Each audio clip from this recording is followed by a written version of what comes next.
David Seymour has managed to ensure his Treaty Principles Bill will dominate debate over the Māori-Crown relationship until at least next May. Despite the Prime Minister vowing not to support it, Seymour's bill will get the full 6-month Select Committee hearing.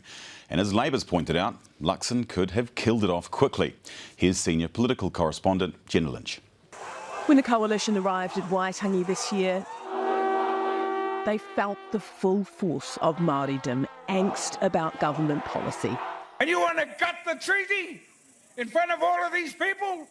Hell no! Next year, the government will make the trip north smack bang in the middle of the treaty principles debate. Ultimately, what you're going to see is, for the first time, the idea that we all actually have a say in what our founding document means. Yesterday, David Seymour took the issue to Cabinet. He agreed to make changes to Principle 2, which Act initially proposed as the government honouring all New Zealanders' property rights. When the draft bill emerges, it will now explicitly acknowledge iwi and hapu.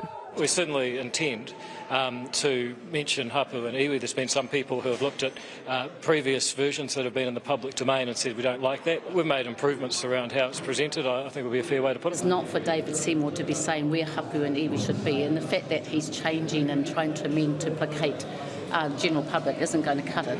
It's a pig, it's dressed up as a pig and it's still a pig. We don't trust him, we don't trust his motives, and this bill should be thrown straight out. Even though the National Party has committed to killing the bill, our position is no, I'm not changing, the National Party's not changing its position. It won't be next until Nationals fulfilled its coalition commitment to the ACT Party to send it to Select Committee for public submissions.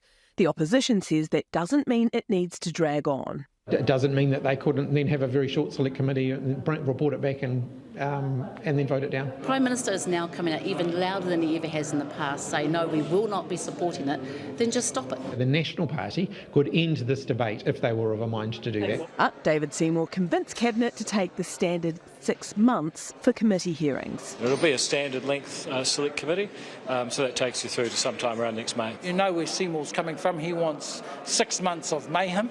And not all Nats are on board with that. Barbara Kuriga says she wants a shorter debate. Truncated would be good because if it appears that it might not go anywhere, then it's a lot of talking that perhaps we don't need. So was there any debate around having a shorter Select Committee process?